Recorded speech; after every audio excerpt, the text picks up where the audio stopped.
Premier will make the announcement.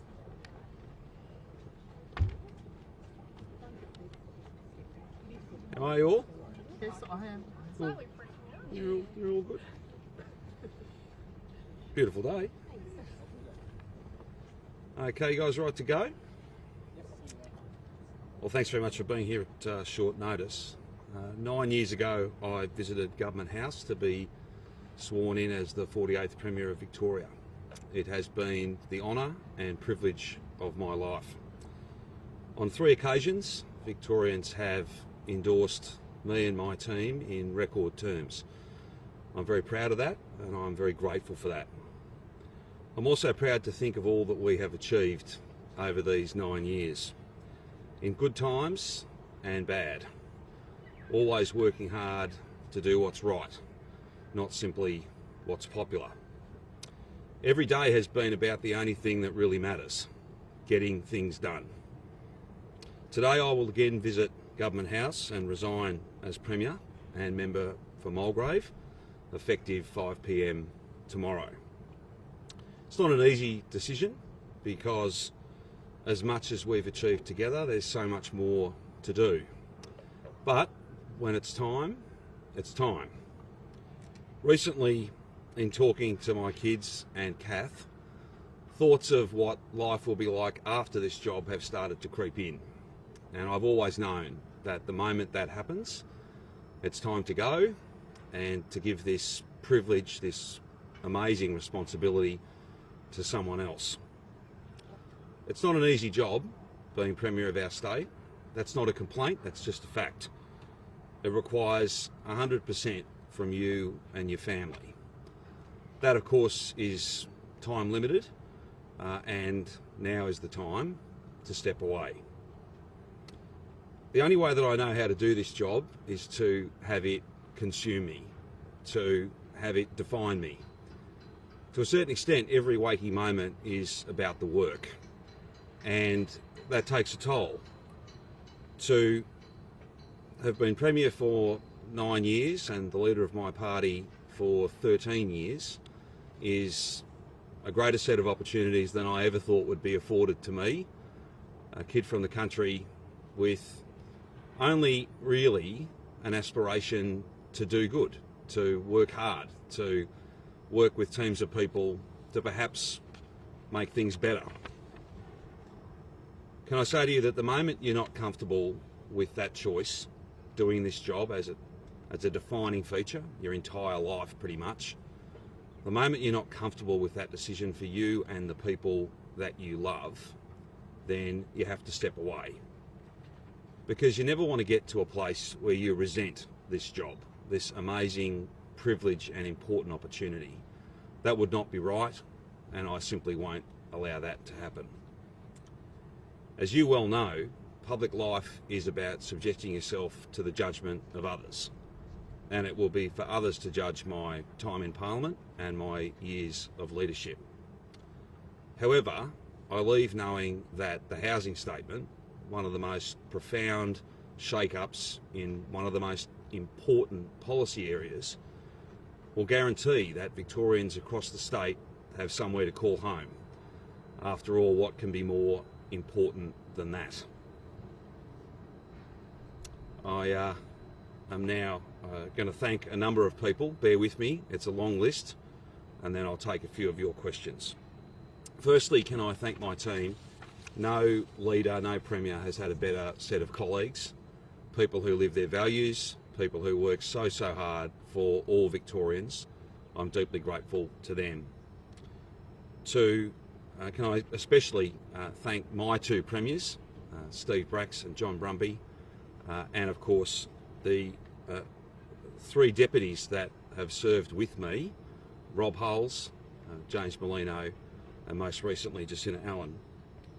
Can I also make a really important point? The relationship between a Premier and a Treasurer is unique, and I want to pay special tribute and make special mention of an outstanding person, great politician, and an outstanding Treasurer in Tim Pallas. To lead the most progressive branch of Australia's oldest political party for 13 years has been an honour. I thank the members and supporters of our party for all that they have given me. My staff, especially my Chief of Staff and Deputy Chief of Staff, Blissy Ratcliffe and Jessie McCrone, two of the most outstanding political professionals that operate anywhere in our country. I'll never truly be able to say thank you to them. To Johnny McClendon before them, a dear and true friend, thank you so much.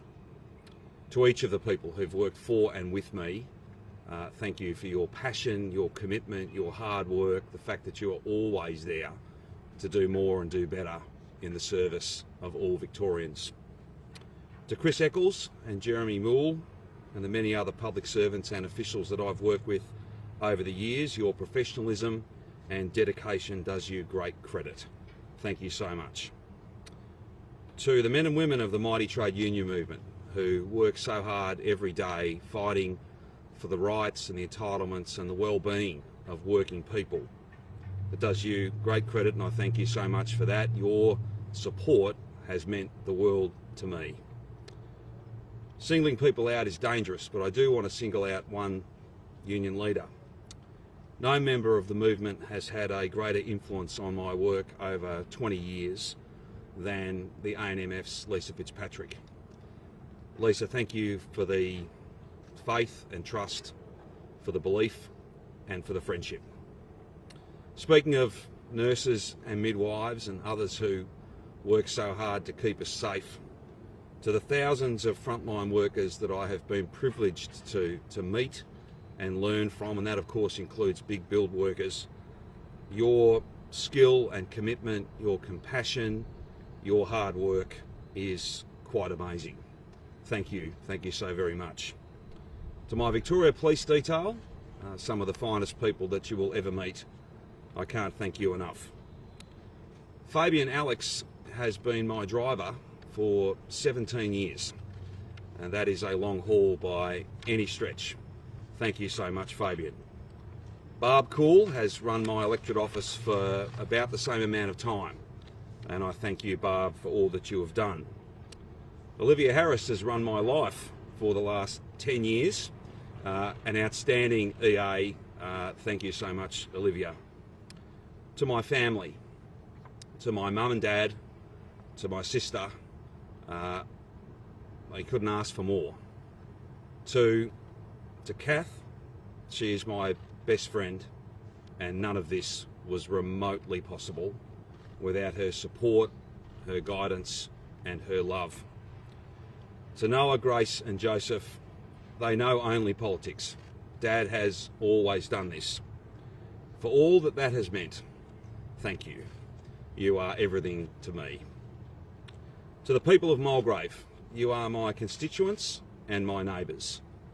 I am proud to call Mulgrave home, and I hope that I have proven worthy of your support in the hard work that I have done over more than 2 decades as your voice in the state parliament. It is the best electorate in the state, and I can't thank the families of Mulgrave enough.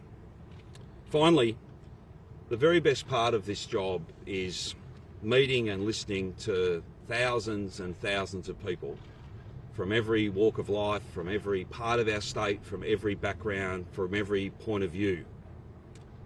I will be forever grateful for the honour of leading this very special place. I'm now happy to take a few of your questions. When did you write it? Why did you promise to be clear that you would serve a few Chanel.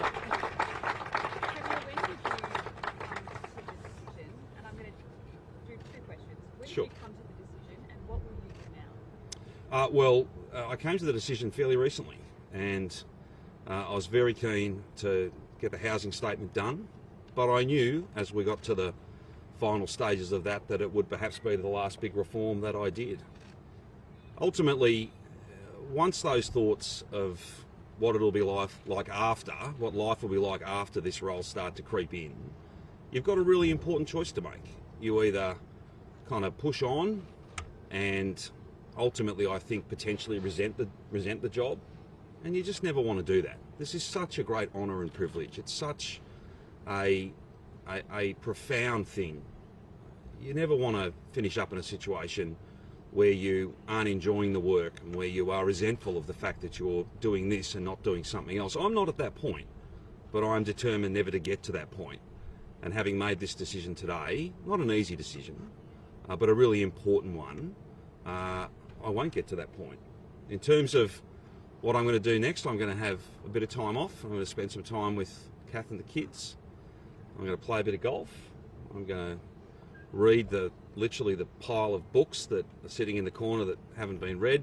I'm going to do a few things that are about me, and I'm going to go through what will be a fairly challenging adjustment period, I think, where I go from every minute of every day being planned out for me and spending literally every waking moment thinking about the challenges our state faces, the opportunities that they can be with hard work, all of that work. You know, I am worse than a workaholic. I'd spend every waking moment is about the work, and there's only so long you can do that for.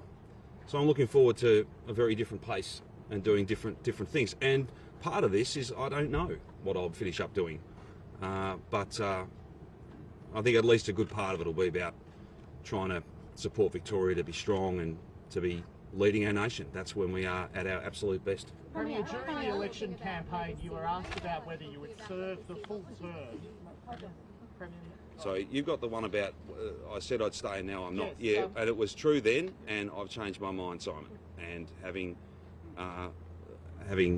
explained to you in my statement and in my answer to Charnel's 2 questions, I hope that you have a sense that when it's time, it's time.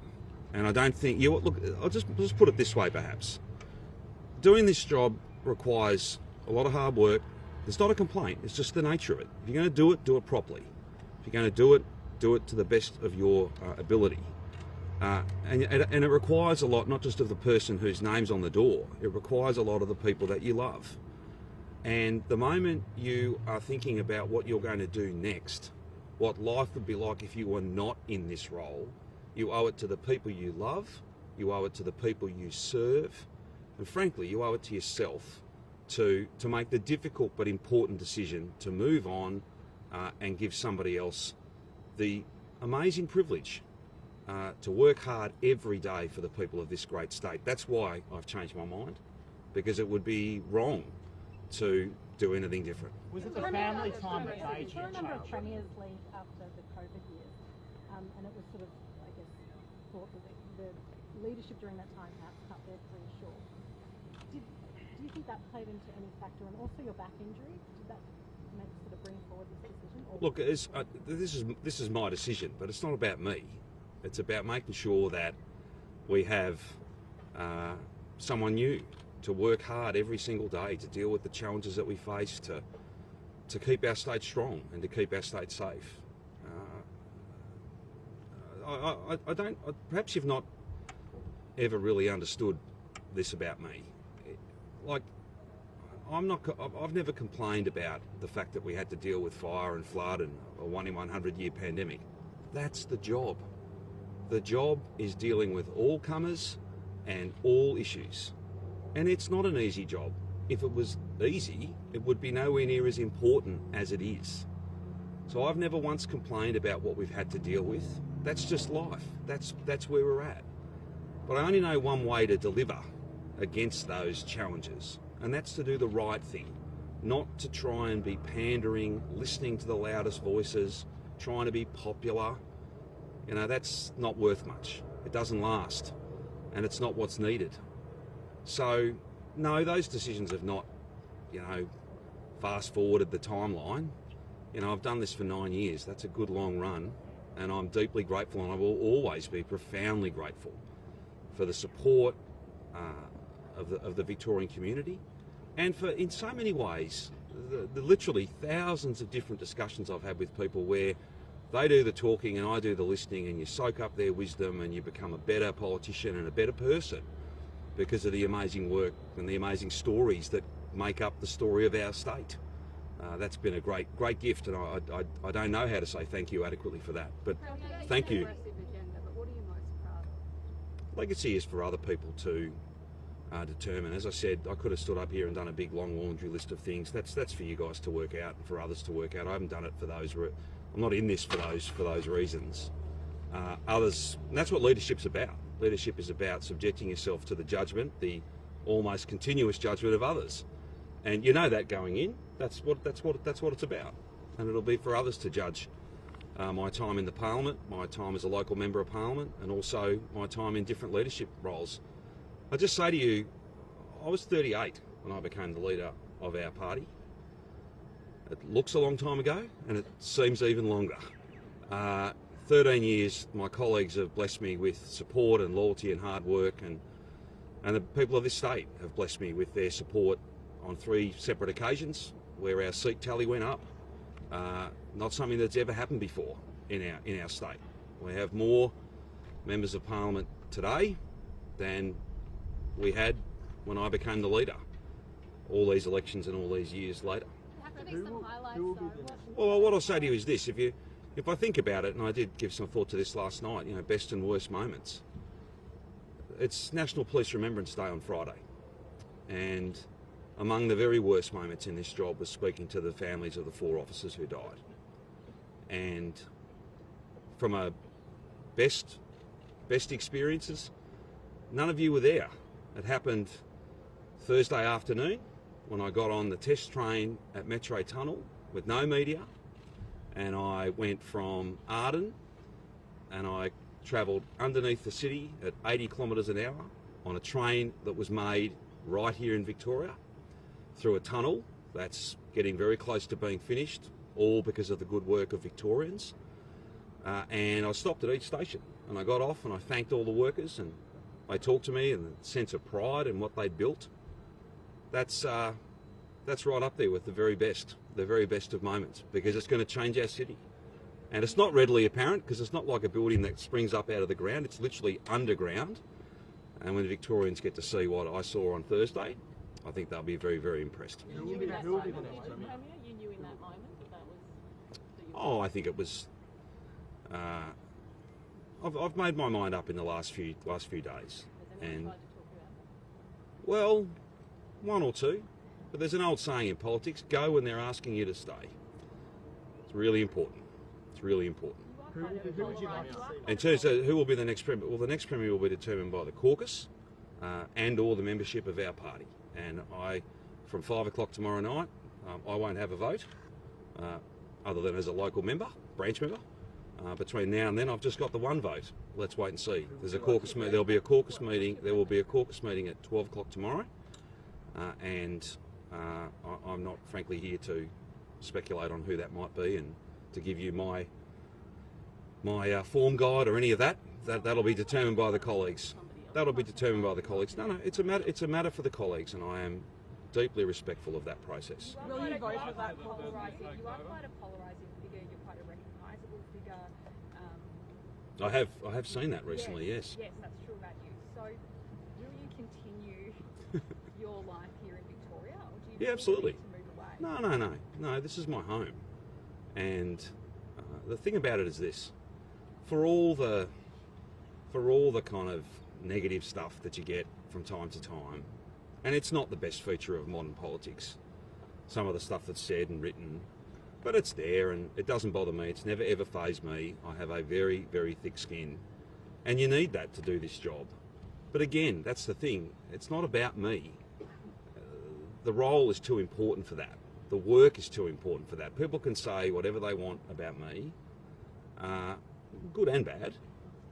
It's always been about the work, and there's a body of work there, and I'm very proud of that. And now it's for somebody else to continue that work. Will you be voting at tomorrow's caucus meeting? Well, there'll need to be a vote first. That'll be a matter for colleagues, a matter for people whether there's more than one candidate. What advice would you give the person who takes the role from you? Well, only if there's more than one candidate. But if there is more than I'll one be at the candidate, caucus meeting. you'll be there. I'll be at the caucus meeting, and if there's a ballot, then I'll be participating in that ballot. So just to be clear, you formally step down as of 5 o'clock tomorrow. Correct. And expect to hand over to whoever this is the caucus. Well, a new Premier will be a new leader of our party, and a new Premier-elect will be chosen at the caucus meeting around lunchtime tomorrow. I'm going to visit Her Excellency the Governor, who I've spoken to this morning. I will go and visit her later on today and provide her with the relevant paperwork, and my term in office will end at 5 p.m. tomorrow. Did you call your good friend Anthony Albanese? Yes, I've spoken with the PM. What did he say?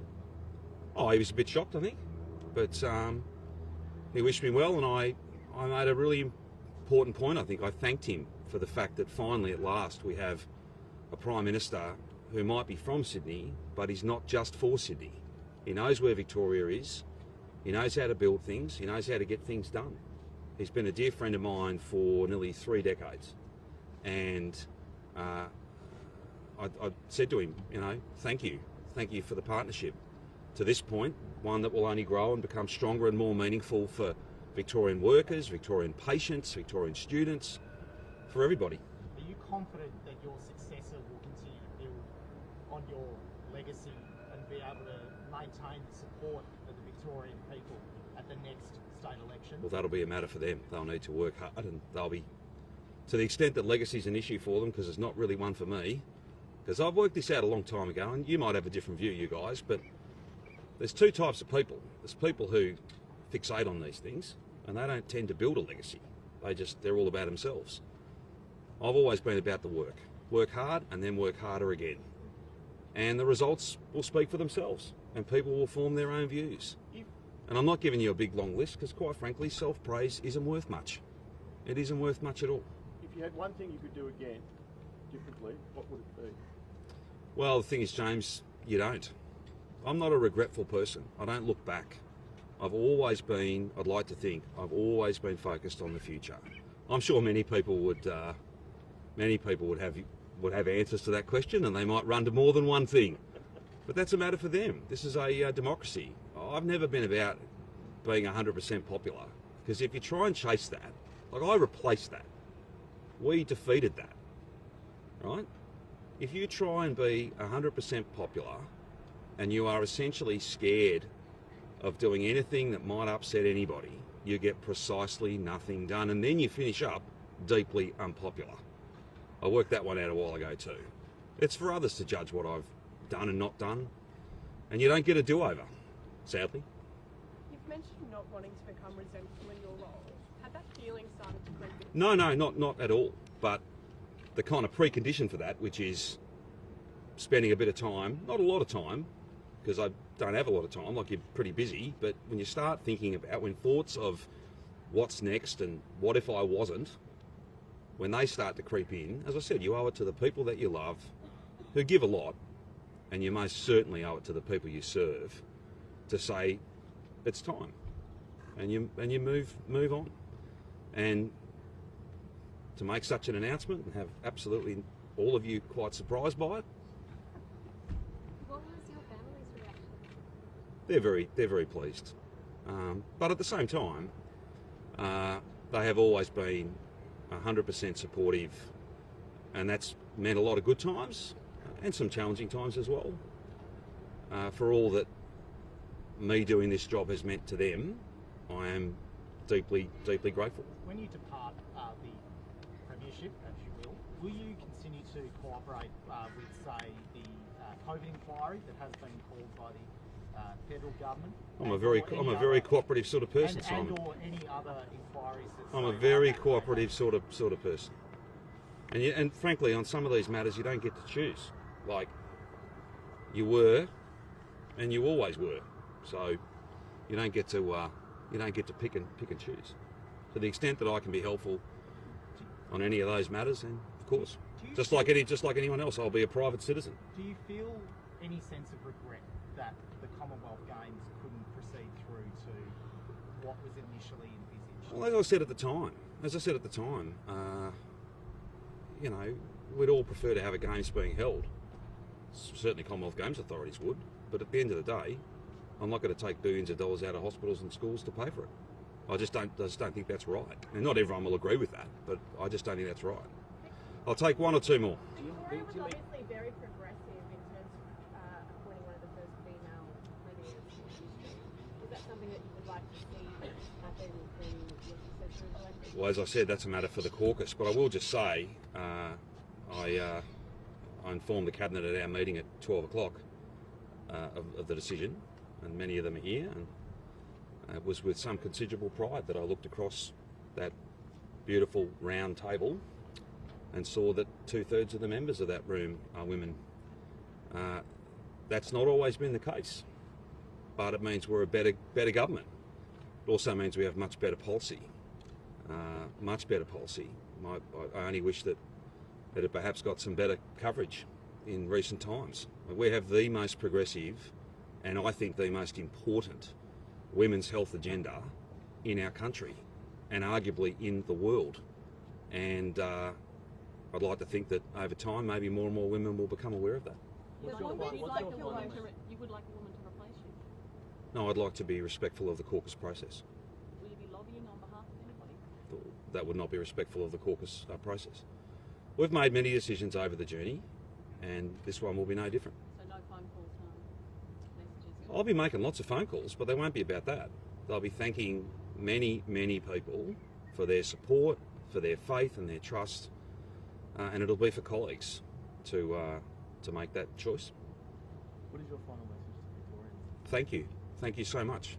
Doing this job has been the honour and privilege of my life, and I have worked hard every day, never wasting a moment, to deliver our positive plans, to put people first, to do what matters. And I will always be grateful, always, profoundly grateful for the honour and privilege of leading this very special place. Tim Tallis has also been Treasurer for a long time. Do you expect him to follow you out the door? No, he's got a budget to put together for next year. Work has already started on that, let me assure you. The ERC is in full swing. The ERC is in full swing, and it'll be a challenging budget. They always are, but he'll do that job very well. He's an outstanding Labor Treasurer, a good friend, a great colleague, someone who's of our movement and of our party, and I singled him out for a reason. I don't think any of my colleagues who were not mentioned will have a problem with that, because he's been there from the start and he's done an amazing job. What do you plan on This doing? is the last one. Sorry. No pressure. What do you plan on doing on your first day off? I haven't quite thought that far ahead. That's not till Thursday, so I'll wait and see. I'll wait and see. But no, I've got no plans. There's nothing sorted or anything like that. I'll have a bit of time where I don't do very much at all and catch up on a few things, and then we'll see what the next chapter holds. But hopefully a portion of it at least will be continuing to serve our state, and continuing to talk about reform and promote good ideas and good people, and to the extent that my experience will be useful, to share that with people, and so that we can keep leading and dealing. We can keep being the state that really drives our nation. Do you envisage that to be a public sector or private sector type? To be honest, I've spent a long time in the public sector, Rachel. I think it highly unlikely that I'll spend too much more time in the public sector after 5 o'clock tomorrow, because I've spent a long time. I've been privileged and honoured to be, in a way of speaking, a public servant for 21 years. Thank you all very much.